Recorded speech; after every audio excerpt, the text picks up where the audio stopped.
Bonjour à tous, merci d'être venus. Alors, je suis déjà un petit peu intervenu en début de cette université et je suis un passionné de e-santé et je vous avoue que depuis 4 ans que je sillonne un petit peu toutes les conférences et tous les événements sur le sujet. Ça faisait longtemps que je ne m'étais pas autant amusé et je n'avais pas autant appris de choses à travers cette organisation de ce qui est pour moi l'une des premières fois où je dois parler d'e-santé animale dans une conférence dédiée à la e-santé. Et je vous avoue que quand les organisateurs m'en ont parlé, je les remercie d'avoir organisé cet après-midi, j'ai eu des réflexes. La première, c'est de dire j'y connais rien. Mes amis les bêtes, j'ai pas beaucoup d'avis sur la question, même si je vois dans ma veille de plus en plus de solutions qui apparaissent et qui sont dédiées à la e-santé animale. Et puis mon premier réflexe a été de me tourner vers Annick Valentin-Smith, que je connais depuis, ça va pas nous rajeunir, mais une quinzaine d'années maintenant, qui a l'inconvénient ou l'avantage d'être vétérinaire et de bien connaître ces sujets-là. Donc je lui ai dit, Annick, viens, il y a un truc qui est drôlement intéressant qui s'organise et on va faire cette demi-journée-là pour bien comprendre comment la e-santé animale en tant que telle peut exister et comment la e-santé animale s'intègre aussi dans la e-santé humaine et que finalement, il y a une grande proximité entre les deux sujets. Donc merci Annick de m'avoir aidé et d'avoir organisé cet après-midi-là avec tous les intervenants qui sont là aujourd'hui. Merci Lionel, merci à tous, merci d'être présents pour cette grande première. C'est effectivement la première initiative de ce genre et je remercie moi aussi les organisateurs de l'Université de e-santé d'avoir pris cette initiative qui est très originale. Mais je pense qu'on est au début d'une grande aventure et je pense qu'ils ont eu quelque part, je dirais, le flair, l'intelligence de le repérer et d'en faire un premier événement et on le souhaite tous, on souhaite que cet événement perdure. Donc on va parler de santé animale. J'ai tout d'abord proposé que on voit un peu ô combien la santé animale est proche de la santé humaine et ô combien la santé de nos animaux, des animaux en général, des animaux d'élevage, de nos animaux de compagnie, comme des animaux sauvages, est importante pour notre santé à nous.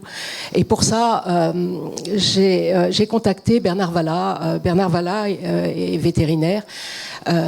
Il a dirigé l'OIE. L'OIE, c'est l'Organisation mondiale de la santé animale.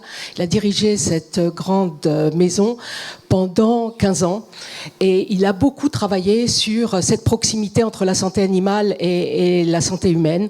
Et il a développé un concept qu'il a appelé One Health, une seule santé, je dirais une communauté entre la santé humaine et la santé animale. Alors Bernard Valla devait être parmi nous. Malheureusement, il a dû prendre un avion un peu plus tôt. Il est en route vers le Vietnam, mais il nous a très gentiment accordé une interview il y a 2 jours. Donc je vous propose en introduction de revoir un peu ce concept de One Health et de voir ô combien la santé de nos animaux est importante pour nous tous. Donc on va regarder la vidéo et après cette vidéo-là, on va avoir le plaisir d'accueillir Jean-Louis Huneau, qui est le président du SIMV, donc le syndicat du médicament vétérinaire, qui viendra nous donner un aperçu de ce qu'est aujourd'hui le marché vétérinaire du médicament et aussi comment il se prépare à cette transformation digitale dont on parle depuis 2 jours maintenant. Et puis, on a le plaisir aussi d'accueillir des startups, des gens qui travaillent justement dans ce domaine de la e-santé animale, qui viendront nous donner des exemples de solutions qu'ils ont mis en place ou qu'ils sont en train de mettre en place. Donc, on aurait pu passer bien plus qu'un petit bout de cet après-midi sur le sujet, mais justement, ça donnera un bel aperçu des initiatives et des choses qui sont prévues dans ce domaine. Et puis, on finira par une table ronde où vous aurez l'occasion d'échanger, bien sûr, avec tous ces intervenants pour leur poser des questions et interagir sur ce sujet. Alors justement, on parlait de la One Health, donc ce concept de Bernard Valla qu'on va voir dans 1 minute maintenant. Donc n'hésitez pas, si vous voulez tweeter, à tweeter sur le hashtag OneEHealth pour tweeter et bien sûr Univ e-santé 16 toujours. Alors je vais changer d'écran pour des questions techniques et je vais vous parler, présenter la vidéo de Bernard Valla, que je remercie encore de nous avoir consacré un petit peu de temps. Bernard Valla, j'ai une formation de vétérinaire à Toulouse, et puis d'économiste. Et j'ai passé ma carrière d'abord pendant 20 ans en Afrique, où je me suis occupé de développement, de population d'éleveurs pauvres, notamment dans le Sahel. J'ai ensuite travaillé au ministère des Affaires étrangères, où j'ai conçu les programmes de développement, notamment de l'élevage. J'ai ensuite été responsable des services vétérinaires français pendant 5 années, pour les questions de santé animale, mais aussi de salubrité des aliments et de bien-être animal. Et enfin, j'ai été élu en 2000 comme directeur général de l'Organisation mondiale de la santé animale, l'OIE, qui compte 180 pays, qui m'ont réélu 2 fois pour des mandats de 5 ans. J'ai donc passé 15 ans à la tête de cette organisation mondiale basée à Paris. Je voudrais d'abord féliciter les organisateurs pour avoir introduit la santé animale dans l'e-santé. Et je suis vraiment désolé de ne pas pouvoir être des vôtres, mais je voudrais renforcer encore les arguments qui ont été à la base de ce choix de considérer l'animal comme important dans la santé humaine. D'abord, je crois qu'il faut réhabiliter l'intérêt pour l'homme du lien homme-animal en général. Il faut savoir que l'animal produit des protéines nobles. Alors il y a des polémiques sur la capacité de les remplacer, mais à certaines étapes de la vie, et notamment dans le jeune âge, on sait que les protéines animales sont irremplaçables pour la croissance des enfants. Il y a aussi plus de 250 millions d'animaux qui travaillent dans le monde, dans l'agriculture, dans les transports, et dont l'énergie se substitue à des énergies fossiles, et qui sont extrêmement importants pour les populations pauvres de ces pays qui les utilisent encore. L'animal est également très important pour la recherche scientifique et pour l'enseignement, notamment l'enseignement vétérinaire. Et l'animal est aussi, au niveau de l'économie des populations pauvres, un facteur de réduction de la pauvreté. Et d'ailleurs, des grandes fondations, comme la fondation Bill Gates, considèrent que c'est une étape essentielle pour sortir de l'extrême pauvreté, pour accéder aux classes moyennes. Il y a actuellement plus d'1 milliard de personnes dans le monde qui vivent grâce à l'élevage, et pour 600 millions d'entre eux, c'est une question de survie que de posséder une vache, 2 chèvres, quelques poules. Et donc c'est un capital essentiel pour l'humanité. Alors l'animal est accusé de certaines nuisances, notamment environnementales, mais on sait que la recherche, l'information, et notamment maintenant l'information numérique, peut contribuer à diminuer ces nuisances à un niveau acceptable.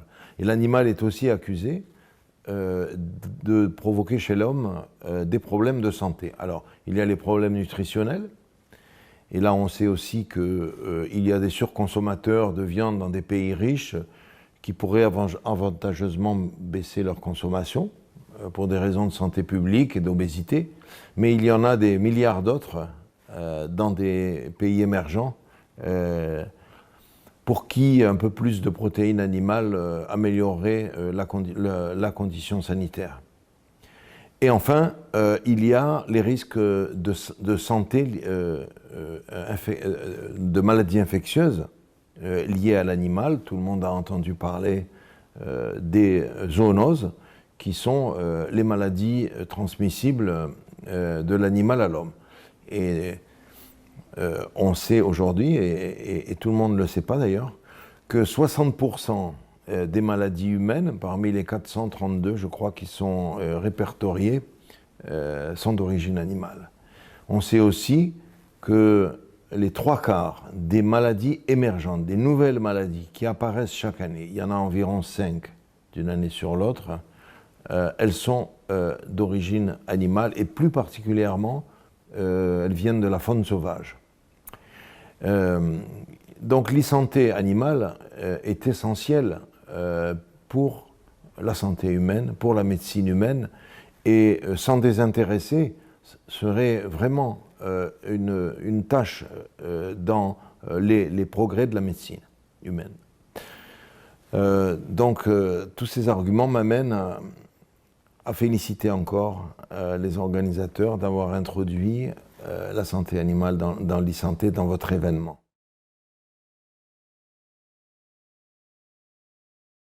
Alors l'antibiorésistance est un phénomène qui s'accélère depuis ces dernières années du fait de la globalisation. Alors d'une part, et de l'usage non justifié ou de mauvaises pratiques liées à l'utilisation des antibiotiques chez l'animal et chez l'homme. Alors, il faut savoir que l'antibiorésistance telle qu'on la rencontre chez l'homme, elle est très majoritairement liée à des mauvaises pratiques au niveau de la médecine humaine ou des hôpitaux. Et que la responsabilité de la santé animale, ou des pratiques de santé animale dans l'antibiorésistance chez l'homme est minoritaire. Néanmoins, il convient de traiter cette question avec beaucoup de sérieux. Il faut savoir d'abord que dans notre monde globalisé, une bactérie résistante qui apparaît n'importe où dans le monde, elle va se retrouver tôt ou tard dans l'ensemble des populations de notre planète, parce que du fait des mouvements de marchandises et des mouvements de personnes qui sont tout à fait sans précédent dans l'histoire de l'humanité, ces bactéries vont circuler librement et aboutir tôt ou tard en France ou en Europe ou ailleurs.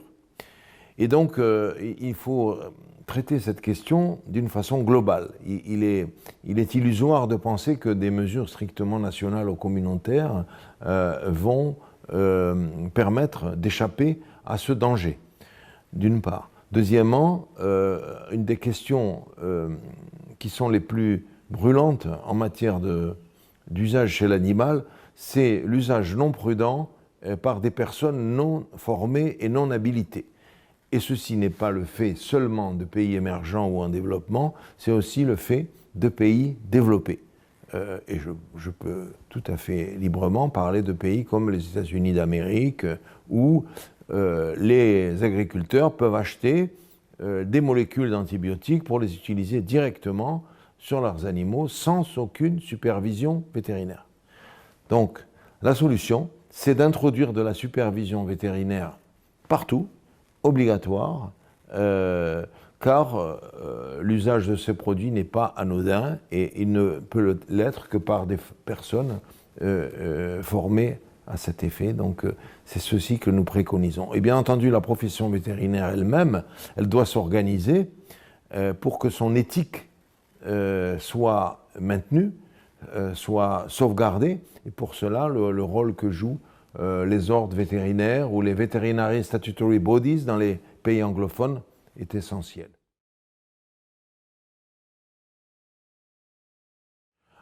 Alors l'usage du digital est essentiel pour générer des progrès en matière d'amélioration de la santé animale dans le monde, par une diffusion plus fluide des informations les plus pertinentes, non seulement à l'attention des vétérinaires qui sont en première ligne pour la santé animale dans le monde, mais aussi des éleveurs, de tous ceux qui sont proches de l'animal. Et je ne parle pas seulement des éleveurs d'animaux destinés à la consommation, mais aussi des gens qui ont des animaux de compagnie, des animaux de sport, car les risques de santé sont équivalents pour toutes les espèces animales. Donc, créer plus donner accès au maximum de populations à plus de connaissances, notamment en matière de prévention, développer des MOOC pour que l'enseignement vétérinaire soit plus facile d'accès à aux pays qui sont totalement dépourvus de structures de formation vétérinaire, et il y en a des dizaines, constitue un progrès essentiel. Alors n'oublions pas non plus la formation continue, qui doit être le souci permanent de tous les services vétérinaires dans le monde. Je pense que les choses sont claires. La santé humaine dépend de la santé de nos animaux. Vous avez tous maintenant en tête que les 3/4 des maladies émergentes proviennent de l'animal, ont une origine animale. 75% des nouvelles maladies proviennent de l'animal par essentiellement des mutations. Donc c'était 60% des maladies humaines sont aussi d'origine animale. C'est impressionnant. C'est impressionnant. Je crois que c'est quelque chose qui n'est pas véritablement connu, mais c'est un chiffre qui est frappant. Donc ça, c'était, je dirais, la première étape de notre parcours découverte. Moi, je vois que dans la salle, il y a des gens qui connaissent très très bien ce monde, mais il y en a d'autres qui découvrent aujourd'hui le monde animal. Et pour nous aider, deuxième étape de notre parcours découverte, nous l'avons confié à Jean-Louis Huneau. Jean-Louis est président du SIMV, le syndicat des entreprises du médicament vétérinaire. Il va nous en parler et le présenter. Et Jean-Louis a accepté la lourde tâche de nous présenter le monde vétérinaire, le marché vétérinaire, ses composantes. Et je crois que le maître mot de tout ça, vous le verrez et vous le comprendrez tout au long de sa présentation, c'est la diversité des espèces. Merci Jean-Louis. Merci beaucoup et surtout merci de votre invitation parce que je crois que c'est une première de mettre la santé animale dans le champ des universités santé. Et en effet, après les propos de Bernard Vallat, je n'ai plus à expliquer pourquoi. C'est très difficile de passer derrière lui, mais il situe parfaitement les enjeux. Une santé, je pense qu'on pourrait ajouter aussi un monde. Et je vais essayer de traduire un petit peu de façon plus focalisée pourquoi le SIMV est intéressé par cette question. Le SIMV, il est déjà dans la salle. Je remercie les adhérents qui sont là aujourd'hui. Mais vous voyez que c'est un nombre d'entreprises important et surtout très mobilisé. Il y a peut-être un chiffre qui explique pourquoi je suis là. C'est que ces adhérents consacrent 10% de leur chiffre d'affaires à la recherche. Et bien sûr, dans la recherche, toute l'innovation nous intéresse et l'e-santé est bien sûr sur ces pistes. Alors voilà les questions qui étaient à l'origine de cette invitation. Je vais essayer en tout cas de vous apporter quelques éclairages et d'abord de le resituer en termes de contexte, d'enjeux, peut-être de typologie de marché et peut-être de repères économiques, puisque je partais de l'idée qu'il pouvait y avoir des informations qui vous intéresseraient sur le marché, notamment des animaux de compagnie. Alors, tout d'abord, le contexte. Le contexte, on peut déjà s'interroger sur ce que veut dire l'e-santé animale. Déjà sur un plan de droit, on n'est pas vraiment aidé.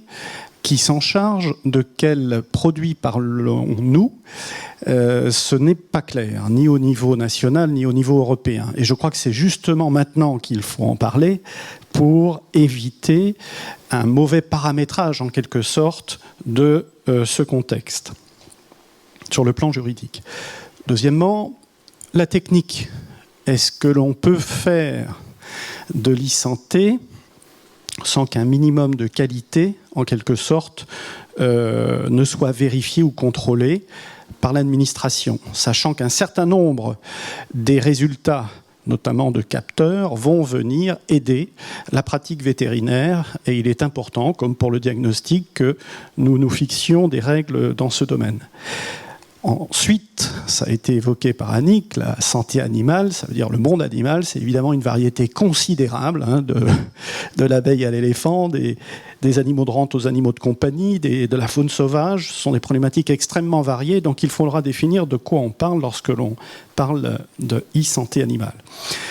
Les attentes du marché sont évidemment considérablement différentes selon qu'on est sur le marché des animaux de compagnie et celui des animaux d'élevage. Sachant que, en termes de santé animale, si je prends le paramètre des médicaments vétérinaires, nous avons globalement, dans les pays développés, un certain équilibre entre le marché des animaux de compagnie et des animaux d'élevage. Il y aura une vidéo qui vous précisera cela en fin de présentation. Enfin, des synergies possibles, des modèles économiques à définir. Nous avons en effet un système très réglementé dans le médicament qui peut servir en quelque sorte de vecteur à un certain nombre d'innovations en matière d'e-santé. Si on parle d'e-santé, on parle de capteurs. La première chose qui me vient à l'esprit, c'est d'abord l'identification des animaux, qui, évidemment, s'est généralisé, vous le savez, aux animaux de rente, espèce par espèce. Mais c'est aussi, pour nous, dans la santé animale, l'identification des médicaments vétérinaires. Et j'ai mis 10 ans, parce que ça fait 10 ans que c'est en place. Nous avons mis le data matrix sur toutes nos boîtes au niveau mondial. Et en cela, on a été plutôt en avance sur la santé humaine, c'est-à-dire qu'on peut tracer nos produits et quelque part accompagner les traitements, on le verra tout à l'heure, jusqu'à la bonne observance par ce biais. Donc il y a, à mon sens, une sous-exploitation de cette traçabilité des médicaments qui peuvent être un lien entre le propriétaire, qui n'est pas un professionnel dans bien des cas, et celui qui met sur le marché et qui est responsable de la pharmacovigilance de ces produits, l'industriel. On a un développement de ce qu'on va appeler le dispositif médical vétérinaire adapté à l'animal, incluant les diagnostics pour animaux. Et j'étais avec la Commission européenne hier au téléphone pour parler de ce sujet. On voit bien qu'un certain nombre de pays en Europe sont intéressés par la question de l'encadrement de ces produits. Enfin, cette information, il faut savoir dans quelle rubrique on va la prendre. Est-ce qu'il s'agira d'une information à disposition des pouvoirs publics pour mettre en pratique et contrôler des politiques publiques, ou est-ce que nous sommes dans des circuits plus privés dans lesquels on va retrouver des liens qui se situent davantage dans les questions d'élevage avec l'élevage de précision, de géolocalisation d'animaux par exemple, ou de bien-être et de santé animale. Donc les enjeux. Bernard Valla ne l'a pas introduit comme cela, mais vous voyez qu'il y a une perte considérable des animaux due aux maladies animales.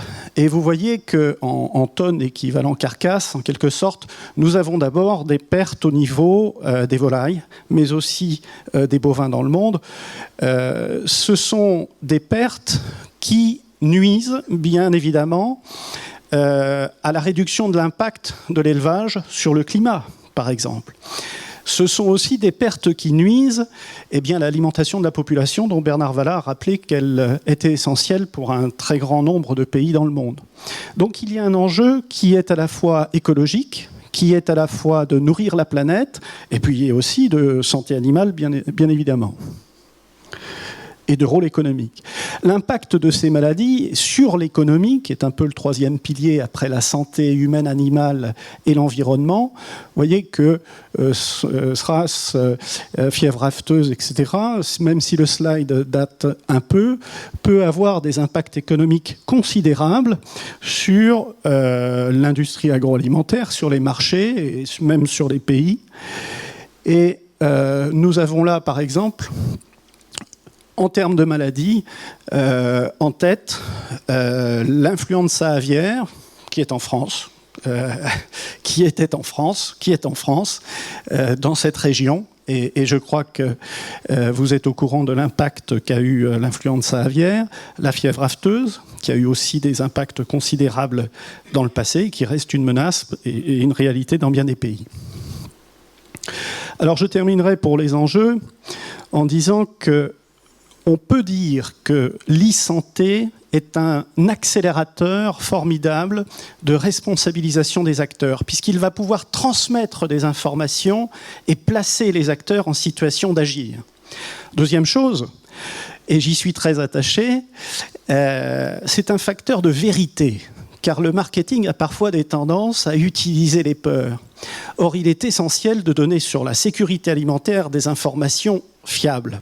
Et je pense que, là encore, ces informations, l'e-santé va permettre, à terme, si elle est bien développée, de rassurer le consommateur sur l'état des animaux, l'état sanitaire des animaux, la qualité des denrées alimentaires, et c'est un point très important.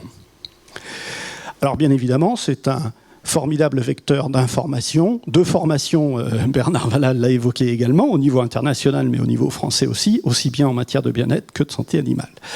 En fait, je le dis avec mes mots, mais j'ai un peu l'impression que tous ces capteurs, toutes ces informations permettent de donner une voix à l'animal. Et c'est un point très important, car l'animal est muet. Sauf quand il aboie. Mais généralement, l'animal est muet. Il est donc extrêmement difficile, surtout lorsque l'on n'est pas vétérinaire, de traduire les informations que l'on n'a pas, puisque l'animal n'en donne pas. Et donc, toutes ces nouvelles technologies vont pouvoir faire, entre guillemets, parler l'animal et donner aux vétérinaires, aux éleveurs et à toute autre personne un certain nombre d'informations. C'est un point clé. Je pense qu'on peut parler de rupture de ce point de vue-là. Et même pour la sécurisation de la filière du médicament, nous dépensons des 10% de notre chiffre d'affaires dans la recherche et le développement, mais après, que deviennent nos produits ? Il est évident que si l'on veut que cette innovation atteigne les résultats que l'on attend, il va falloir sécuriser la vie du produit et aller jusqu'à l'observance des traitements. Et c'est donc aussi un enjeu très important que d'avoir une chaîne de sécurité, en quelque sorte, des produits de santé vérifiés par des flux. Là, c'est un schéma que je passe rapidement, qui est typiquement ce qu'on appelle l'agriculture de précision, l'élevage de précision, c'est-à-dire comment les informations à la ferme peuvent revenir, par exemple, au travers d'un robot de traite dans l'élevage laitier. Alors, typologie, j'ai essayé de m'exercer à différents types de typologies. J'appelle la première la typologie relationnelle. D'abord parce que les politiques s'intéressent à l'e-santé. Jean-Marc Bournigal est actuellement en charge d'une mission sur l'utilisation des bases de données agricoles. Et on voit bien que le niveau d'information des politiques et des administrations réclame en quelque sorte des bases fiables. Et il y a eu la signature cette semaine en Belgique d'un accord de toutes les parties prenantes pour l'enregistrement des traitements antibiotiques en santé animale pour pouvoir détecter des utilisations inappropriées, des prescriptions inappropriées d'antibiotiques. La deuxième, c'est bien sûr entre l'industrie et les ayants droit, c'est-à-dire essentiellement les vétérinaires et les pharmaciens. Et vous avez des adhérents du SIMV, je pense à Merck notamment, qui ont des portails de services qui rassemblent l'ensemble des services qui accompagnent la mise en marché de nos produits et qui, en quelque sorte, sont le vecteur de la relation industrie-vétérinaire. Bien sûr, dans la relation vétérinaire-éleveur ou dans la relation vétérinaire-propriétaire, notamment pour les éleveurs avec le suivi des élevages. Dans la relation industrie-propriétaire, et il y avait des programmes, notamment en Angleterre, de suivi des traitements en scannant la boîte de médicaments pour dire « votre chien a donc de l'arthrose, eh bien voilà ce que ça veut dire et voilà comment vous pouvez suivre les progrès de votre chien et avoir un lien direct entre la remontée de l'information et l'information donnée par le laboratoire ». Vous avez évidemment un lien considérable à développer entre l'éleveur et le consommateur. C'est évidemment une relation de confiance dont on parle, parce que l'on peut imaginer que demain, l'éleveur aura à cœur de montrer ce qu'il fait. Et il n'y a pas que la notion de circuit court. On peut avoir aussi, demain, je dirais, un référencement, en quelque sorte, des éleveurs, grâce à une communication qui permet d'interagir entre le consommateur et l'éleveur.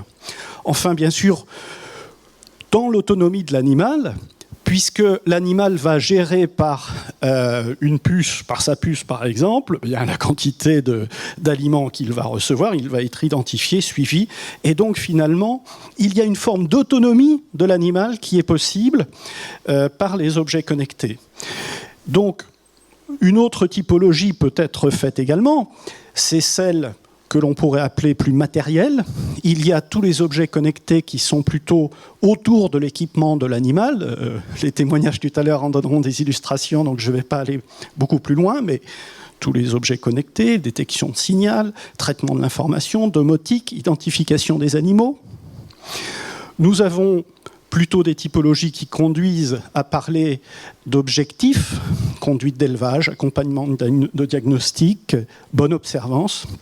Et enfin, beaucoup d'innovations qui concernent la clinique vétérinaire. Finalement, j'ai un peu l'impression qu'à chaque fois que nous travaillons ces questions, qu'on soit dans les grandes typologies animaux de rente, animaux de compagnie ou animal de sport, finalement, on a ces catégories de capteurs, systèmes de traitement de l'information, restitution, qui est un élément évidemment clé, à qui est propriétaire de l'information. Dans le domaine de l'élevage, c'est un point clé et qui est en débat. Et enfin, et surtout, adaptation des pratiques, c'est-à-dire comment on va adapter ces pratiques à ces informations. Alors, quelques repères économiques. D'abord, nous avons la chance d'avoir un écosystème extraordinaire en France, puisque nous avons le premier marché de la santé animale et il y a un écosystème d'industrie que je vous ai présenté avec leur logo tout à l'heure, qui est évidemment synonyme de dynamisme. Nous avons mis en place les rencontres de recherche en santé animale. Nous avons fait 2 éditions et nous avons eu plus de 500 contacts, 500 relations entre des entrepreneurs et nos adhérents, du médicament, du diagnostic, etc., dans le cadre de Biofit. Et ça montre les capacités de synergie entre les acteurs, start-up et grands groupes ou PME. Nous avons aussi, et je le signalais, l'enjeu des bases de données. On sait qu'en santé humaine, il y a un défaut d'utilisation des bases de données. Ça a été signalé par la Cour des comptes, dans le domaine agricole également. Et il y a donc cette mission, je vais rencontrer Jean-Marc Bournigal très bientôt, mais pour voir comment on peut mieux exploiter ces bases de données qu'à l'administration. Et puis, il y a toute cette immense variété d'espèces qui est vraiment tout à fait unique en Europe, ce qui rend d'ailleurs les choses un peu difficiles, mais qui est un atout de ce point de vue. Et enfin, des réseaux d'éleveurs et de vétos qui est tout à fait remarquable. Vous savez qu'il y a une très forte structuration de la profession véto selon les filières, etc. Et des vétos qui sont essentiellement structurés pour la formation. Et donc, ce ne sont pas que des vétos, ce sont des vétos qui sont très à l'écoute de l'innovation pour l'exercice de l'art vétérinaire. Enfin, bon, il y a des choix politiques. Je citais l'exemple belge, qui est très centralisé, peut-être par la taille de son pays. Les autorités françaises ont plutôt choisi un système par filière qui est largement, j'appellerais cela, décentralisé. Alors ça, c'est mon chien. Pour passer aux animaux de compagnie et vous donner quelques références sur ce marché. Vous voyez qu'il est considérable. 63 millions d'animaux domestiques. Et donc, vous avez là, bien évidemment, la part des poissons, mais très vite, vous avez des chats, des chiens, et vous voyez que c'est en augmentation. Si bien que finalement, si vous êtes pharmacien, vous avez pratiquement une personne sur 2 qui rentre dans votre pharmacie qui a un animal de compagnie. C'est donc un segment potentiellement très important. Vous avez là les chiffres de nos collègues de la FACO, c'est-à-dire de l'alimentation pour les animaux de compagnie, et vous avez la typologie de possesseurs d'animaux de compagnie. Et vous voyez que bon, on a une couverture importante, chiens, chats, en France, que l'on va retrouver ici en termes de profil des possesseurs. Est-ce qu'ils sont dans des maisons? Est-ce qu'ils habitent dans des habitations avec jardin? Est-ce qu'il y a un adulte au foyer? Donc il y a quand même une source importante de données pour vos études de marché, pour positionner finalement vos produits en fonction des typologies de clients. Alors, cette typologie, vous l'avez encore là, par rapport aux deux principaux segments chien-chat, c'est-à-dire est-ce qu'on est en agglomération, est-ce que l'on est à la campagne. Vous avez aussi des sources sur le budget consacré à l'animal de compagnie. Vous voyez que je ne resterai qu'à celui-là, 600 € en moyenne dépensés par an, je dirais, pour l'animal de compagnie, intégrant un certain nombre de domaines, les soins, le toilettage, etc. Et qui est la référence, évidemment, logiquement, le vétérinaire pour l'information, mais aussi l'Internet. Et c'est important de le signaler, sachant qu'en plus, il y a évidemment des tendances très proches, entre humain et monde animal, l'allongement de durée de vie des animaux de compagnie. Vous avez aussi des informations disponibles sur les raisons qui conduisent les propriétaires à adopter un animal. Et donc, vous voyez qu'on a des activités très liées qu'abordait Bernard Valla entre l'animal et l'homme. L'homme s'occupe de l'animal au jeu, à la promenade, et vous voyez que tout cela prend un temps très important dans la vie des propriétaires. Est-ce que les chiens sont autonomes? Eh bien, vous avez là la réponse avec la France par rapport aux autres pays d'Europe. Et vous avez des segmentations disponibles dans la bibliographie sur les segments des espèces. Alors, je vais passer un peu plus rapidement sur le reste. Vous voyez que ce marché des animaux de compagnie, c'est à peu près 5 milliards en France, en croissance, avec évidemment une prédominance du chien et du chat. Vous avez ici, sous forme de camembert, une autre présentation de ce chiffre. Enfin, l'essentiel du marché de l'animal de compagnie est évidemment celui de l'alimentation.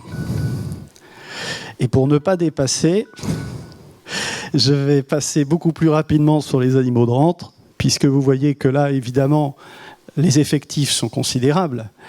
Mais surtout, le marché mondial de la santé animale continue de croître. Donc ce n'est pas un phénomène uniquement national. Et là, vous avez la part de la santé animale dans l'ensemble des dépenses, des comptes de l'agriculture au niveau d'une exploitation agricole. Donc vous voyez que la partie santé animale, que ce soit les médicaments ou que ce soit les soins vétérinaires, est à peu près inférieure à 5%.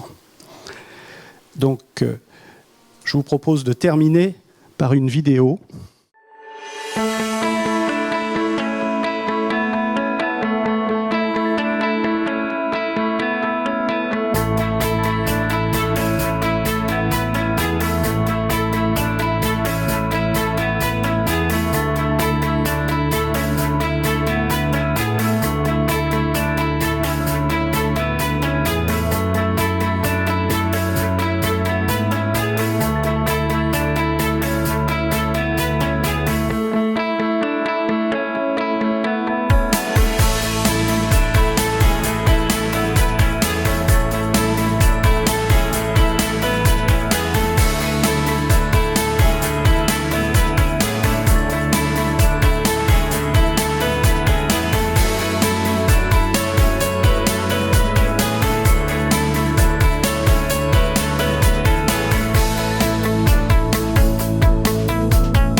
voilà, je voulais finir avec ça, puisque le champ du SIMV s'est étendu récemment, au-delà du médicament et du diagnostic, à l'ensemble des produits des industries de la santé, intégrant l'e-santé. Voilà, merci de votre attention.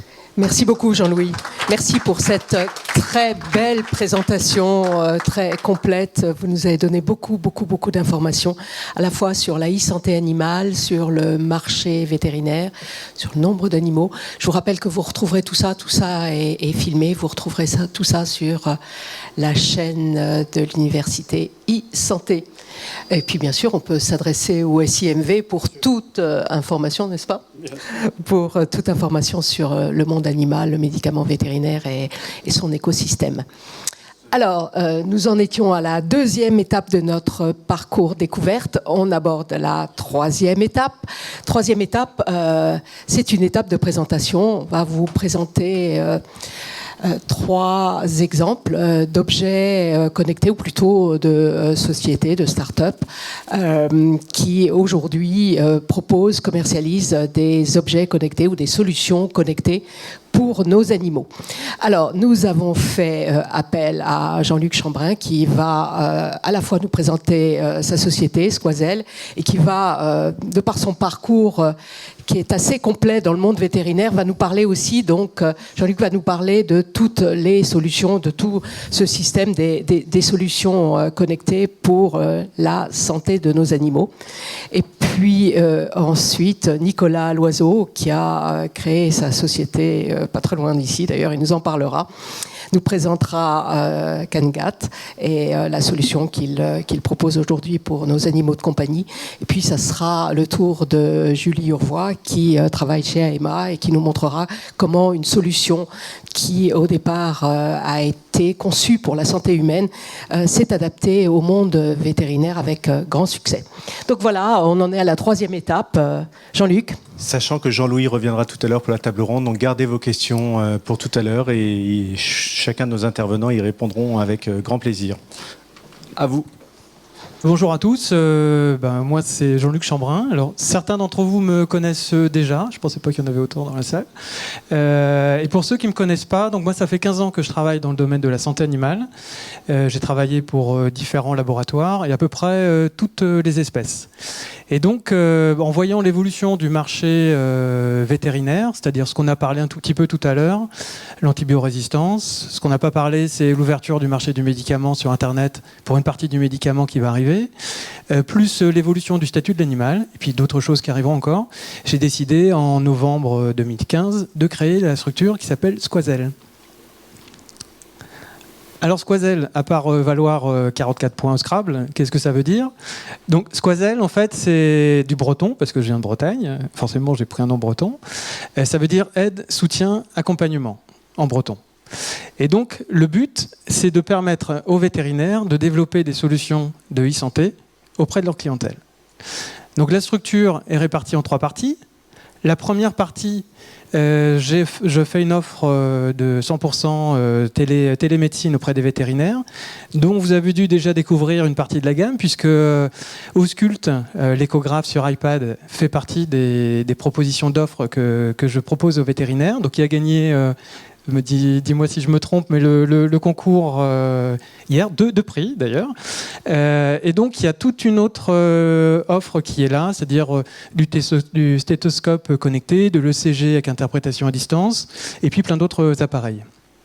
La deuxième partie de la société, je fais du monitoring post-opératoire. Donc c'est un monitoring sans fil qui permet au vétérinaire de suivre le réveil des animaux chez lui, sur toute la phase de réveil qui va durer entre 3 heures et puis peut-être 12 heures, ça dépend des animaux. Et en même temps, ça va permettre au vétérinaire de suivre les animaux à distance, une fois qu'il est restitué à son propriétaire pendant 4 ou 5 jours. Et la troisième partie, c'est que j'accompagne des laboratoires pharmaceutiques dans leur proposition d'offres liées à la e-santé par rapport à l'utilisation de leurs produits. Donc, le sujet du jour aujourd'hui, c'est pourquoi connecter les animaux. C'est vrai, pourquoi est-ce qu'il faut connecter les animaux ? Alors déjà, il faut différencier 3 catégories d'animaux. La première catégorie, c'est ce qu'on va considérer les animaux dits les animaux d'élevage hors sol.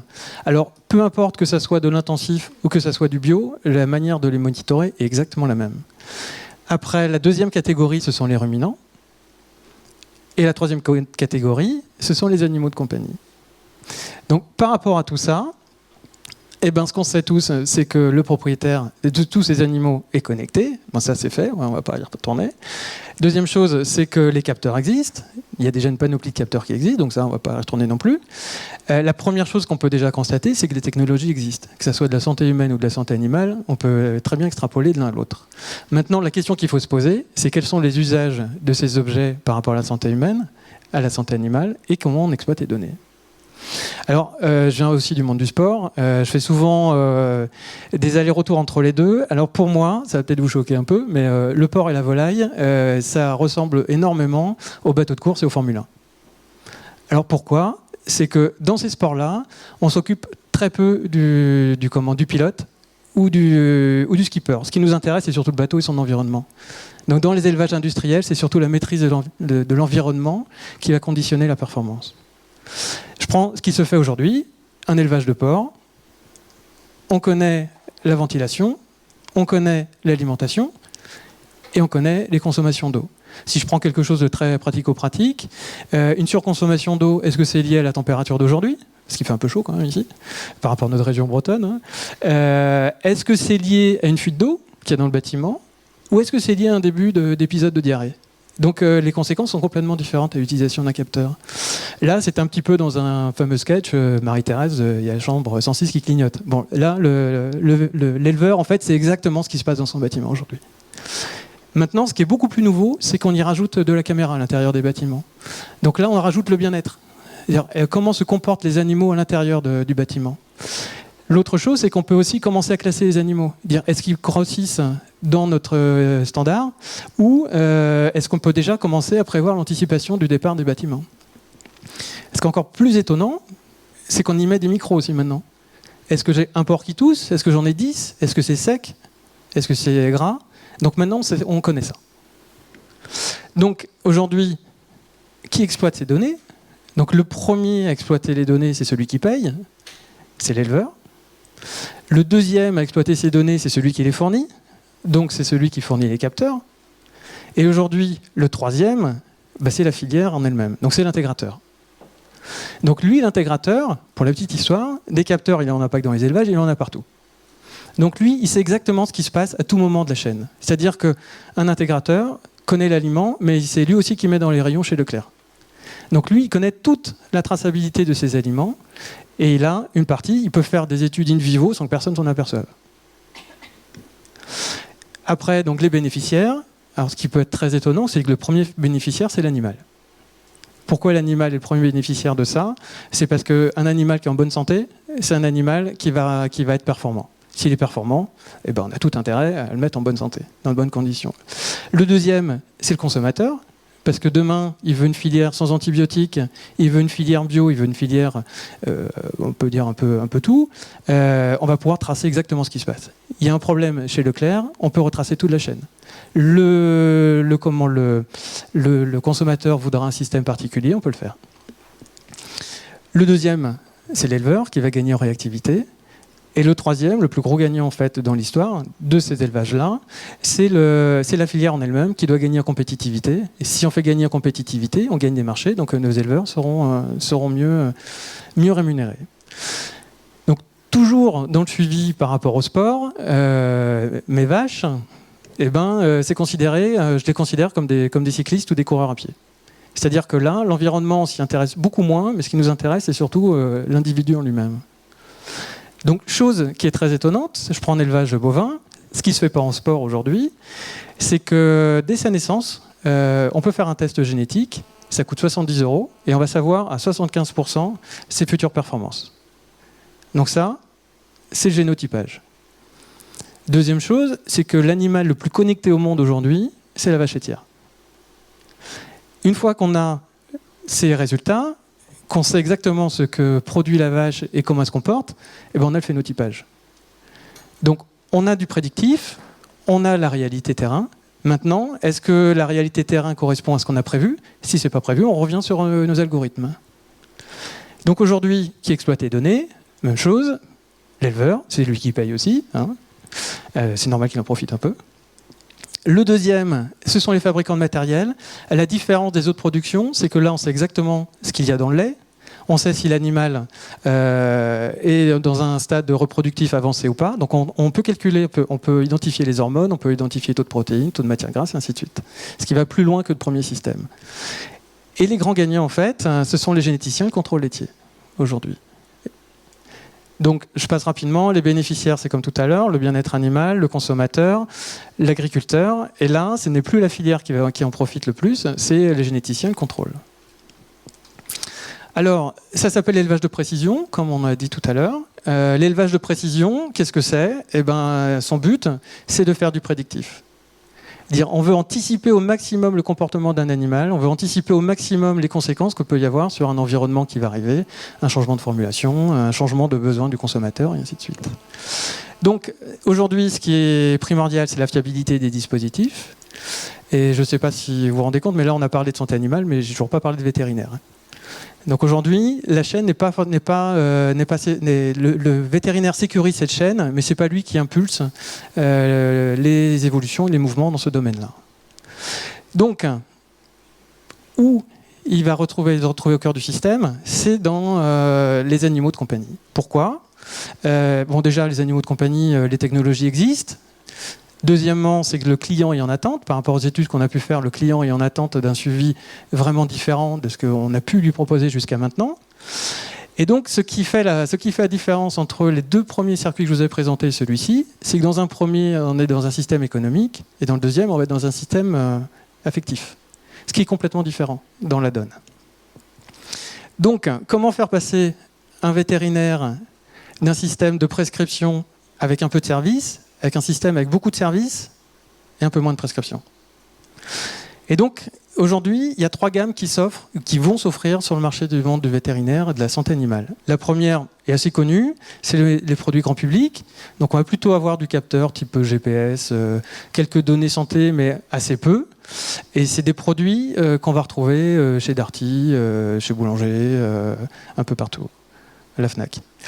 Maintenant, ce qui est aujourd'hui, sur le marché vétérinaire, on va d'abord développer une gamme qui va être spécifique au monde de la santé vétérinaire, donc des échographes, on va développer de l'interprétation à distance, on va développer énormément de systèmes qui vont aider le praticien lui-même. Et ce qui arrive aujourd'hui, c'est que des objets connectés vont arriver sur le marché vétérinaire, mais spécifiques au monde vétérinaire. Donc il sera complètement différent, comme vous avez pu voir, si vous avez des animaux, une gamme spécifique en pet food classique sur le marché grand public, et une gamme spécifique dans le marché vétérinaire, qui a une autre visée. 4 offres sur le marché vétérinaire. L'offre, la première, c'est l'interprétation à distance. La deuxième offre, c'est les formations à distance. La troisième, ça va être la sécurisation des données. Et enfin, la quatrième offre qu'il va y avoir, c'est le suivi personnalisé des animaux qui vont permettre au vétérinaire de suivre la prescription qu'il a fait ou de rentrer un animal dans un protocole bien particulier. Donc concrètement, qu'est-ce qui se fait aujourd'hui sur le marché vétérinaire ? Sur les animaux de compagnie, il y a le suivi et l'interprétation à distance. Donc aujourd'hui, quand les interprètes ou les imageurs américains dorment, eh ben, ils nous envoient les IRM ou les radios en interprétation sur l'Europe. Donc ça existe. L'échographie à distance arrive aussi sur le marché. Deuxième chose, c'est que l'interprétation des objets va arriver aussi. Donc je prends un objet type un halter, comme ça, aujourd'hui. Les vétérinaires les utilisent très peu parce qu'il y a un problème d'interprétation. Donc aujourd'hui, il y a des systèmes d'interprétation qui existent. Il y a des systèmes ECG, il y a des systèmes fond de l'œil, il y a des systèmes aussi pour l'interprétation des tests rapides. La formation à distance, on en a parlé. Aujourd'hui, c'est surtout les laboratoires qui impulsent ces données-là. Donc il y a énormément de choses qui se font. Et la certification des données, dans le monde vétérinaire, il y a un système qui s'appelle la télésignature d'ordonnance, qui est utilisé en élevage industriel.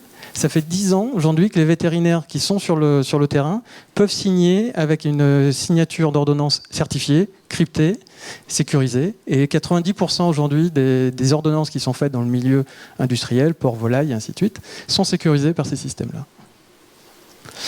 Alors, si je reviens sur le suivi à distance, le suivi à distance, eh ben, on a des petites choses qui sont des tapis. Alors ça, c'est Là, je suis en train de développer, donc c'est un tapis comme ça qui va arriver sur le marché, où on pose l'animal dessus, et on a ces données, cœur, respiration, mouvement. On a d'autres choses qui sont plutôt sur du suivi de température, d'autres choses qui sont sur de la caméra. Pour vous montrer un petit peu les suivis de température, c'est des petites gélules comme ça, qu'on a, et qu'on fait avaler à l'animal, et on peut savoir sur un animal sa température sans pouvoir l'utiliser de façon, sans pouvoir le manipuler. Si c'est un animal contagieux, plus moins on a de contact avec l'animal, moins on le manipule, et plus c'est intéressant. Et puis de la vidéo. L'autre chose, c'est ce qu'il y a aujourd'hui chez le propriétaire. Les colliers arrivent, les gilets arrivent, la gamelle connectée arrive, la trappe, ça existe déjà depuis très longtemps. Donc, pour la suite, je suis vétérinaire. Si je prends vraiment la chaîne globale, je fais un test rapide.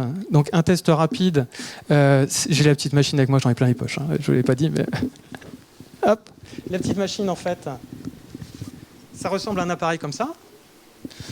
Donc tout ça, c'est connecté. Ça permet d'avoir un suivi avec un test rapide classique qu'on va utiliser pour savoir si l'animal a une pathologie ou pas. Donc ça existe un peu, ça va se développer de plus en plus, des tests rapides classiques comme ça, pour savoir si le traitement a un effet ou si c'est le bon traitement qu'on a mis. Deuxième chose, c'est si je fais un traitement, est-ce que le médicament que j'ai utilisé est un bon médicament ? Donc on a des systèmes comme ça, de suivi de température des médicaments qui arrivent, ou si j'appuie dessus, ça clignote, est-ce que le médicament est toujours conforme ou pas par rapport à ce qu'on a besoin. Donc ça existe aussi. Troisième chose, c'est si je fais des systèmes d'injection, on peut faire des systèmes d'injection sur mesure, qui peuvent être connectés ou non connectés, mais qui permettent de sécuriser les quantités de médicaments à mettre. Ça sera plutôt dans les élevages industriels qu'on va trouver ça, mais ça peut se trouver aussi en canne. Après, une fois que j'ai fait l'administration de mon médicament, c'est comment est-ce que je suis mon animal. Donc, il y aura des systèmes qui existent déjà en partie. Ce qui arrive aujourd'hui sur le marché, c'est l'agglomération de données. Parce qu'un médecin ou un vétérinaire, s'il met 50 patients avec un suivi diabétique, il ne va pas aller chaque fois se loguer sur un système classique. Donc là, aujourd'hui, on a mis au point un système qui permet au vétérinaire de suivre n'importe quel animal sur lequel il a mis un dispositif de suivi. On va pouvoir le tracer à distance. Et tout ça dans un système de gestion de clientèle. Alors pour répondre à la question, alors les impératifs, j'ai oublié parce qu'on a les impératifs quand même. Les impératifs, le premier c'est il faut qu'on arrive à sourcer, puisqu'il y a très peu de ponts entre la santé humaine et la santé animale sur ces dispositifs en tous les cas. Le deuxième, c'est pas parce que ça marche sur les hommes que ça marche sur les animaux. Un animal ça a des poils, ça n'a pas le même pH de peau, donc ça ne veut pas dire que les dispositifs fonctionnent. Il va falloir qu'on les certifie. Est-ce que ce sont vraiment de bons capteurs ?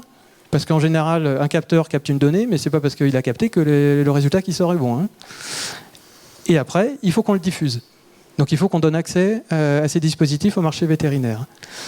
L'idée donc, de Squazel, de ce que j'ai créé, c'est un peu tout ça. Et en plus, c'est de développer sur un modèle économique lié sur du service, pas forcément sur de la vente. Donc qui accompagne la prescription du vétérinaire ou qui accompagne le suivi de ce qu'il a mis en place, que ça soit accessible à tous les vétérinaires, parce que si ça coûte 5 000, 15 000 ou 20 000 euros à mettre en place, ça ne sera jamais sur le marché vétérinaire, et que ça se rentre dans une solution globale sur un traitement ou sur un protocole.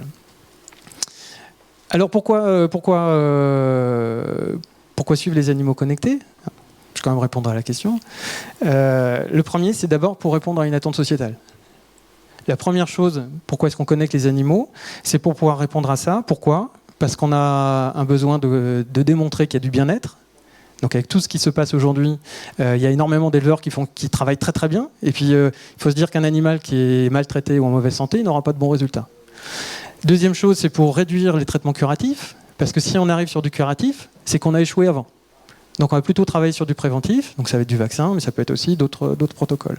Et surtout assurer la traçabilité d'un système. Deuxième chose, ça va être des attentes économiques. Donc les attentes économiques, il faut qu'on arrive à monter en compétitivité de la filière. Pourquoi ? Parce que d'ici 15 ans, la consommation, la demande en viande va augmenter de 40%. Donc il va falloir qu'on réponde à ces attentes. Et après, c'est développer de nouvelles offres.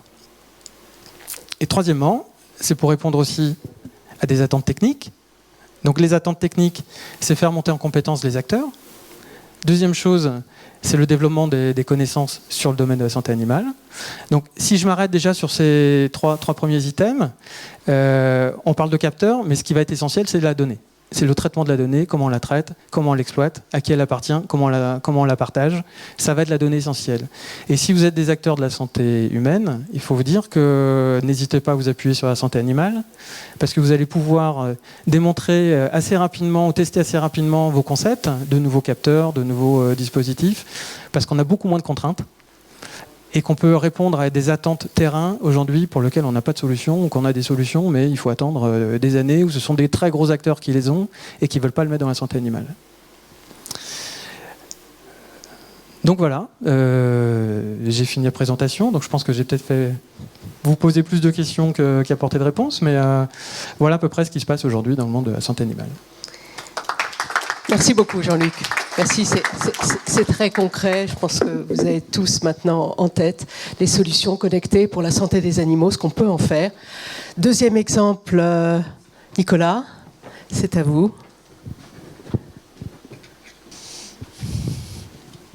Je vous laisse vous présenter. Bonjour à tous. Alors d'abord, je voudrais remercier le comité d'organisation de m'avoir invité à vous présenter la solution Canegat. C'est une entreprise qu'on a créée en mars 2015 sur Albi. Parce que c'est un petit peu ma patrie d'adoption. Voilà. Moi, je suis plus originaire de l'Anjou, donc pas très loin de Squazel. Voilà. Pour commencer, je vais vous présenter une petite vidéo en fait, qui va vous permettre de voir la solution dont je vais parler par la suite. Aujourd'hui, je vais vous parler de ma dernière création. Un élégant pendentif hyper connecté. Ça, c'est Kim, mon cobaye. Je l'ai cloné par sécurité. Ne me regardez pas comme ça, je l'ai fait pour la science. Et voici Dorothée, la maîtresse de maison, très concernée par le bien-être de Kim. Peut-être même un peu trop. Pas de panique, Dorothée. Kim est étanche, Canefit aussi. Avec Canefit, elle peut suivre l'activité quotidienne de Kim. Les informations sont automatiquement reportées dans l'application dès qu'elle se trouve à proximité. Cela vous permet d'adapter la quantité idéale de nourriture en fonction des calories dépensées par votre cobaye. Par votre animal, je voulais dire. Les statistiques sont partageables sur le réseau Canegat avec les autres utilisateurs. Assurez-vous que votre champion reste en tête du podium. Je te vois, Kim. Ta cachette est nulle. Même le clone t'a repéré. De toute façon, fini les parties de cache-cache avec Canefit. L'appli se synchronise avec le pendentif et localise votre fugitif. J'ai utilisé la dernière technologie Bluetooth Low Energy pour que la batterie tienne plus de 8 mois. Mais ce qui intéresse Dorothée, c'est de pouvoir assortir Canefit avec son sac à main. Allez comprendre. Votre vétérinaire peut aussi accéder au profil de votre animal et adapter ses soins et ses conseils alimentaires. Oui, moi aussi j'en ai un. Quelques repas un peu trop festifs ces derniers temps, voilà tout. Avec Canefit, la technologie au service du bien-être de l'animal va faire un sacré bond en avant.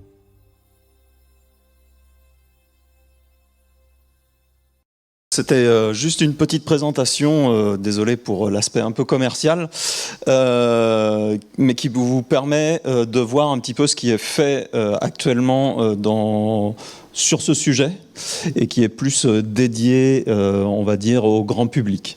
Maintenant, on est deux associés en fait dans l'entreprise Canegat, donc moi-même qui suis docteur en sciences chimiques et biologiques et je suis chercheur en santé animale à l'INRA de Toulouse. Et mon associé Johan Vigier, lui, est ingénieur informaticien. Et donc on a croisé nos compétences en fait pour développer ce produit et ce qui est pas tellement mis en évidence dans la vidéo que vous avez vue, c'était tout l'intérêt en fait de l'aspect santé et de l'aspect supervision par les vétérinaires. Donc la vocation en fait de la création de Canegat, c'était de faire des objets connectés et des services web associés pour la santé et le bien-être. Donc vous découvrez rien, tout ça, ça a déjà été dit. Et comment le faire ? C'est d'intégrer les capteurs et les technologies qui existent déjà, comme a dit Jean-Luc, pour donner du sens. Alors, comment donner du sens à toutes ces données que l'on va collecter? Eh bien, une première manière, c'est de faire de l'analyse statistique, d'utiliser en fait tous les outils qui sont déjà disponibles pour l'analyse des données en big data. Donc l'idée de cette création d'entreprise, ça a commencé en 2012. 2012, c'était la mode du Fitbit. Vous avez tous entendu parler du Fitbit et de la capacité de transférer l'ensemble de vos activités physiques sur Internet. L'autre aspect, étant chercheur, en fait, moi, ce qui m'intéresse, c'est de voir un petit peu toutes ces données et comment on va interpréter ces données. Donc là, je vous ai mis juste un graphique. Il doit y avoir à peu près 1 millier de données de représentées sur la partie gauche de ce cercle. Et puis, parmi cette millier de données, eh bien, il faut sortir en fait uniquement les marqueurs qui vont être utilisés par votre algorithme pour pouvoir classer vos animaux en différents groupes. Et vous pouvez imaginer qu'un groupe est un groupe sain, un groupe est un animal malade, et un groupe a une pathologie différente d'un autre. Donc ça, c'est en fait ce qui est fait classiquement dans toutes les analyses big data qui sont faites dans les laboratoires de recherche. Et nous, on a voulu croiser un petit peu tous ces phénomènes et on s'est posé la question en croisant ces phénomènes, à quoi on va l'appliquer ? On a fait un petit peu le système inverse. À quoi on va l'appliquer ? Moi, j'aime bien les animaux de compagnie. Et un de mes gros problèmes, et ce pourquoi j'avais pas d'animal de compagnie depuis des années, c'est que tous mes animaux, en fait, devenaient gros, obèses. Et mon gros problème était de savoir, quand je rentre chez moi le soir, ayant travaillé plus de 8 heures, je me pose la question, quelle quantité d'aliments donner à mon animal. Et donc je vous propose de faire ce jeu-là. En fait, vous avez 10 secondes pour savoir quelle gamelle vous allez donner à Rufus, sachant qu'il a 7 ans, 8 kilos. Les différences entre les gamelles, c'est 20% d'énergie, sachant qu'en 3 à 6 mois, si vous donnez 20% d'énergie en trop, vous allez développer une obésité. Donc il n'y a pas de bonne solution, ça dépend réellement de l'activité de l'animal et d'autres facteurs. Donc parallèlement à ça, on s'est dit, est-ce que finalement mon problème est réellement un problème général au niveau de la France, voire au niveau mondial. Eh bien, en fait, ce qu'il faut savoir, c'est qu'en parallèle de l'obésité, du problème de l'épidémie mondiale d'obésité chez l'homme, il y a aussi un problème d'épidémie d'obésité chez l'animal de compagnie. Donc là, ce sont quelques chiffres en fait que je vous ai remis sur les pourcentages d'animaux obèses que j'ai pu collecter à droite et à gauche sur Internet. Et puis, on a fait un petit calcul rapide. Alors, je ne sais pas si ça peut être certifié par notamment le SIMV, mais on a estimé qu'en fait, un animal obèse, ça va induire en fait un coût supplémentaire aux propriétaires entre 150 et 400 euros par an par animal en fonction du pays où vous êtes. Donc pour répondre à toutes ces questions, ce que l'on a voulu faire, c'était proposer un petit pendentif en fait, un petit pendentif qui est un assistant connecté d'aide à l'alimentation. Et on a regardé ce qu'il existait aussi sur le marché par la suite. Et en fait, dans le domaine des animaux de compagnie, donc là, ce sont que quelques exemples d'il y a 1 ou 2 ans. Donc ça a explosé. Il y en a 4 ou 5 fois plus maintenant, qui sont tous liés à l'animal. Le problème, un des gros problèmes de l'ensemble de ces capteurs, c'est que soit ils sont énormes, soit ils ne sont pas dédiés réellement à la santé, et comment utiliser les données qu'ils fournissent pour des problèmes de santé animale et avec une supervision vétérinaire. Et donc on a développé, nous, notre capteur, de façon à ce qu'il réponde à un certain nombre de critères. D'abord, on voulait consommer un minimum d'énergie. Pourquoi ? Parce qu'en fait, la taille de l'électronique, elle sera toujours négligeable par rapport à la taille de l'énergie qu'il est nécessaire d'utiliser pour faire fonctionner cette électronique. Et donc on a eu la chance d'arriver à une époque où il y a énormément de processeurs qui utilisent très peu d'énergie, donc tous les processeurs low énergie, et puis des tailles de processeurs en fait qui permettent d'engranger en fait cette énergie et ces données pendant un temps important. Donc nous on voulait en fait un système de communication qui soit faible consommateur en énergie et qui puisse accumuler en fait 24 heures en fait de données. Pour nous, 24 heures de données, c'est 800 données, avec en clusterant, en groupant les données sur des périodes de 5 minutes. On voulait une autonomie de 8 mois. La taille de la batterie est directement reliée à l'autonomie.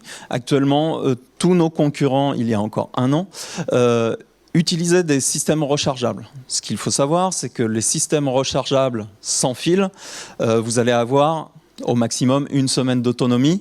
Et le problème, c'est aussi la consommation de l'énergie que vous avez entre le système qui va vous recharger la pile et l'énergie qu'il y a réellement en fait, dans votre appareil. On voulait un paramétrage externalisé. Pourquoi ? Pour sécuriser les données.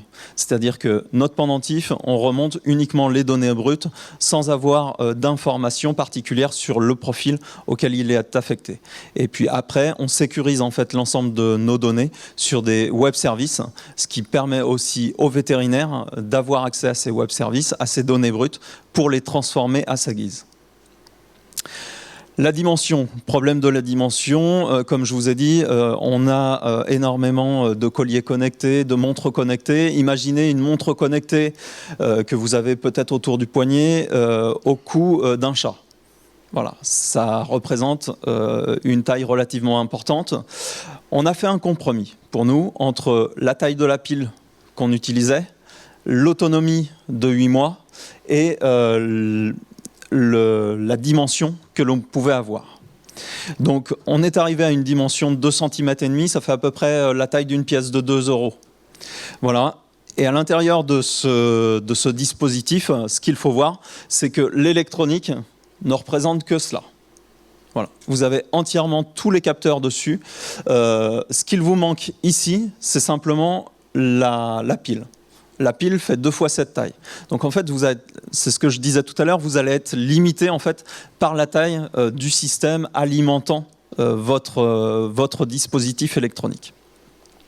Et puis on voulait quelque chose d'évolutif et je reviendrai dessus à la fin pour vous montrer qu'en fait un petit dispositif comme ça, il peut s'intégrer, comme le disait Jean-Luc, avec d'autres dispositifs pour faire une solution globale. Donc voilà un petit peu ce à quoi on arrive, donc un petit pendentif qui peut se mettre sur un collier de chien ou de chat. Et si ça veut bien passer. Problème de taille d'image, je pense. Voilà. Et une application mobile. Donc cette version de l'application mobile, c'est la version que l'on propose en fait aux particuliers, aux propriétaires de l'animal.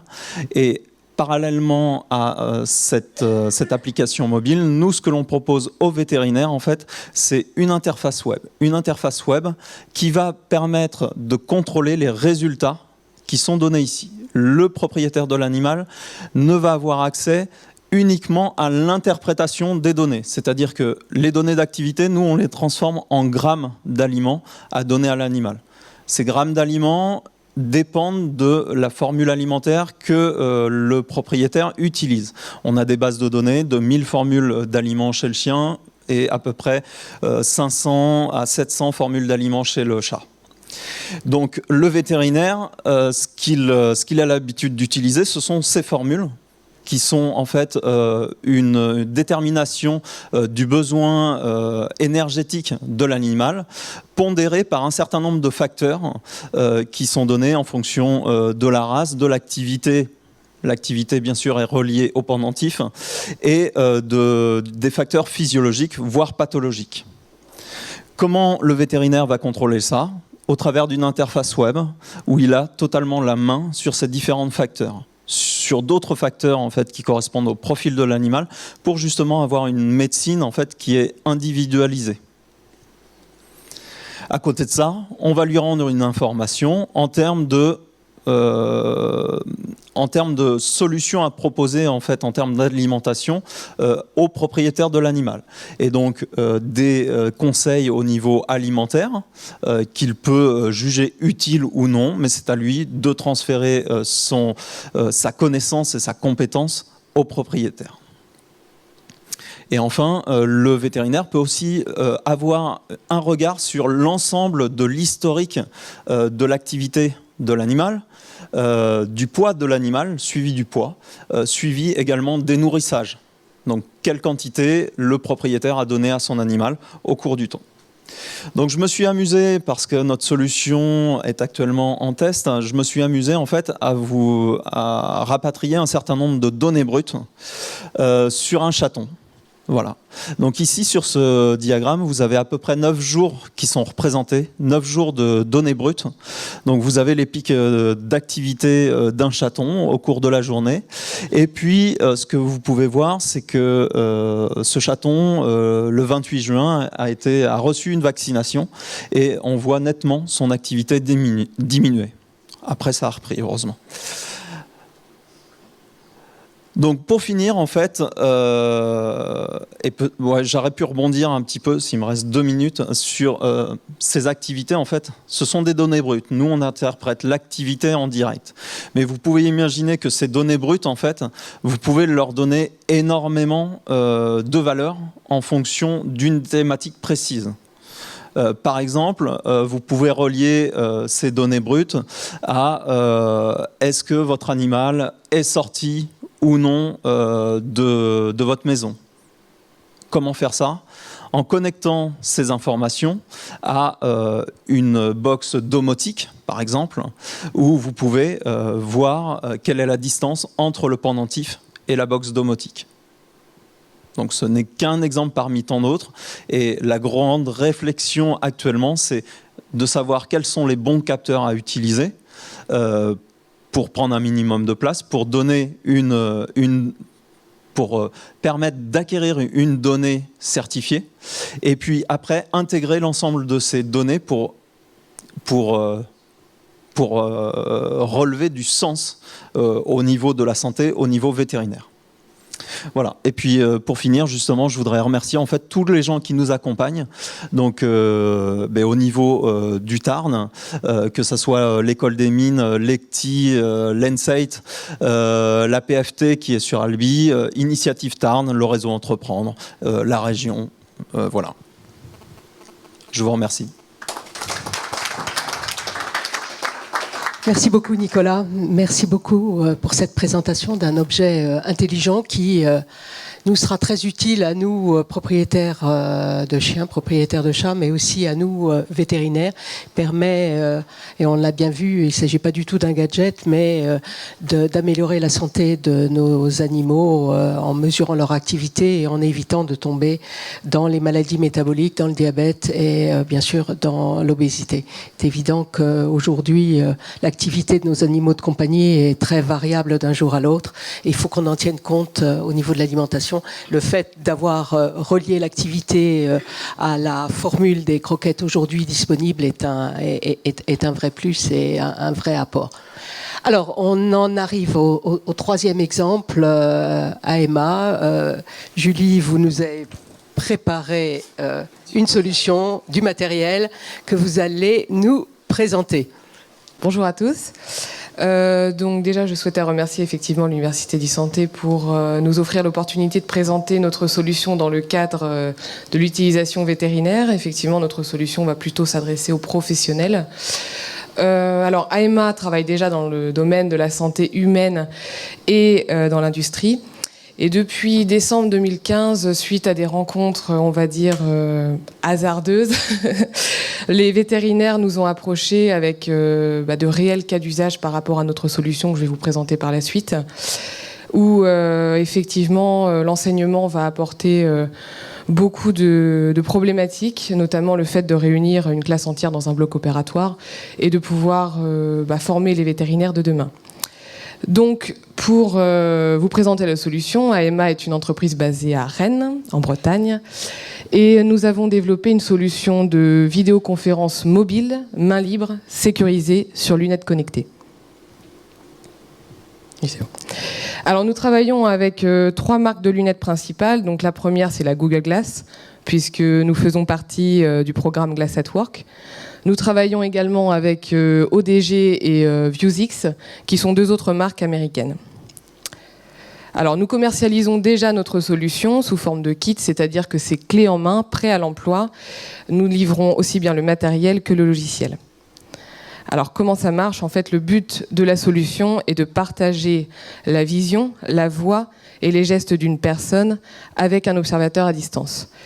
Donc, on va venir complètement révolutionner la vidéoconférence puisqu'on n'a plus besoin d'être en salle dédiée, mais on peut effectivement même se rendre dans des salles classiques, voire sur le terrain avec notre solution, et pouvoir se connecter à un observateur qui lui-même n'a plus besoin d'être dans une salle dédiée ou figé derrière son ordinateur, puisqu'il lui suffit d'un simple lien URL via un navigateur Google Chrome pour pouvoir se connecter au porteur de lunettes et pouvoir voir exactement ce qu'il se passe sur le terrain.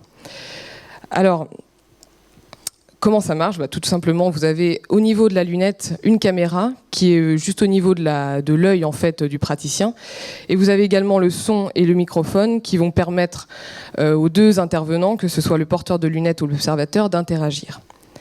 Alors en termes d'interaction, donc la première phase de l'interaction est classique puisque c'est de la vidéoconférence. Donc il s'agit de pouvoir s'entendre et se parler, également de s'écrire. L'observateur qui est à distance va pouvoir voir exactement ce que le porteur de lunettes voit, et le porteur de lunettes va également pouvoir apercevoir son interlocuteur via une unité dédiée. Alors, les 2 personnes peuvent prendre des photos, excusez-moi, peuvent prendre des photos et interagir sur ces photos en marquant des zones. On a également la possibilité pour le porteur de lunettes d'enregistrer sa session pour qu'il puisse plus tard débriefer ou s'il souhaite revoir son interaction. Et on a surtout, ce qui va être très pratique dans le domaine vétérinaire, puisqu'en général la personne qui porte les lunettes est en pleine intervention, donc elle doit être complètement main libre. Et qui souvent, par exemple sur une chirurgie, elle ne va plus pouvoir toucher à rien si ce n'est sa zone d'intervention. On a toute une fonctionnalité de contrôle à distance, c'est-à-dire que l'observateur va pouvoir lui-même contrôler les lunettes en faisant lui-même les zooms, en prenant lui-même les photos et en contrôlant le son de la lunette si nécessaire. Hop. Donc dans le cadre effectivement des vétérinaires, nous nous sommes focalisés avec eux sur un cas d'usage majeur qui est la formation. Donc clairement au niveau de la configuration que cela va prendre, on va équiper un praticien, un vétérinaire ou un formateur de notre solution, donc avec les lunettes, et il va pouvoir se connecter à ses apprenants qui peuvent être dans une salle voisine, dans un établissement voisin, voire même dans un autre pays, pour leur montrer exactement son point de vue et pouvoir interagir avec eux, donc leur parler, répondre à leurs questions, les entendre. Les étudiants vont pouvoir prendre les photographies, etc., etc. On peut aussi inverser ce cas d'usage en équipant un vétérinaire fraîchement sorti d'études de la solution pour qu'un expert ou un référent à distance puisse l'aider et l'accompagner sur son intervention. Donc je vais vous présenter maintenant une vidéo qu'on a réalisée dans le domaine vétérinaire. Donc la première partie de la vidéo, vous verrez, se situe dans un cabinet vétérinaire de campagne, donc près d'un petit village où j'habite, qui s'appelle Saint-Main-Grand. Donc je pense pas que ce soit très connu. On a en fait dans ce cabinet beaucoup de vétérinaires, disons de campagne, qui se rendent en exploitation et qui régulièrement sont amenés à avoir des stagiaires qu'ils ne peuvent pas forcément amener avec eux sur le terrain. Et donc là, on verra des échographies de vaches réalisées en live avec une personne qui regarde donc à distance pour se former. Et la seconde partie de la vidéo se situe à l'Université nationale des vétérinaires de Maisons-Alfort, où nous avions équipé un chirurgien de notre solution dans le cadre d'une arthroscopie du postérieur d'un cheval pour pouvoir transmettre en direct les exacts gestes établis pendant cette opération à ces étudiants qui étaient dans une salle voisine.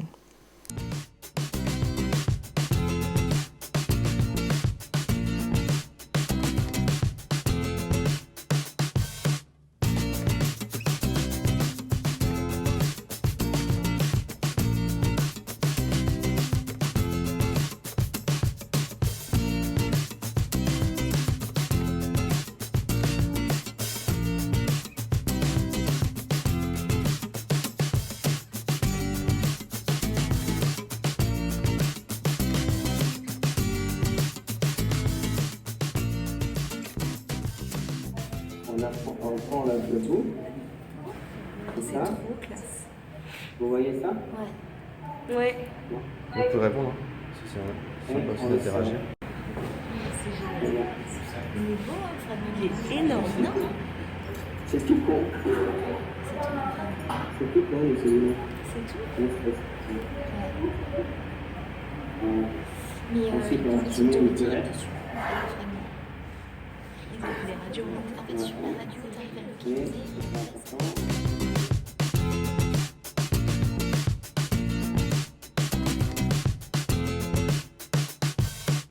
Merci à tous.